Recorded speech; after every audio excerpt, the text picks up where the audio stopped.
Semi Gadwal saris. So Gadwal saris మనకి cost చాలా ఎక్కువగా ఉంటుంది కదా. సెమీ గద్వాల్ క్వాలిటీ అయితే అద్దరిపోయింది, చాలా మంచి క్వాలిటీ అయితే ఉంది. Semi Gadwal saris 2 sides same border వస్తుంది. మనం సింగిల్ పళ్ళు కట్టుకున్న చాలా బాగుంటుంది. 2 సైడ్స్ సేమ్ బార్డర్ వచ్చినప్పుడు సింగిల్ పళ్ళుస్కి శారీస్కి చాలా బాగుంటాయండి. సో చక్కగా మనకి మంచి కలర్ కాంబినేషన్స్ వచ్చాయి చూడండి. కలర్ కాంబినేషన్స్ కూడా మంచి డార్క్ కలర్ కాంబినేషన్స్, వింటేజ్ లుక్లో లాగా ఉన్నాయన్నమాట కలర్ కాంబినేషన్స్ కూడా. సో గద్వాల్ శారీస్ కొంచెం రీస్టాక్కి లేట్ అవుతుంది, రెడీగా ఉన్నప్పుడే ఆర్డర్ ప్లేస్ చేసుకోవాలి. అండ్ అంతేకాదు మనం ఎక్స్పోలో ప్రజెంట్ చేసాం కాబట్టి ఎక్స్పోలో ప్రజెంట్ చేసిన ఏ కలెక్షన్ అయినా ఆన్లైన్ కస్టమర్స్కి నచ్చితే కొంచెం ఫాస్ట్గా ఆర్డర్ ప్లేస్ చేయాలండి.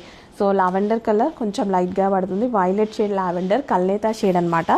వీడియోలో లైట్గా పడుతుంది, బయట చాలా బాగుంది. అండ్ నెక్స్ట్ వచ్చేసి blue, dark blue, royal blue, perfect royal blue. Royal blue చాలామందికి ఇష్టం అనుకుంటా. ఇంకెంత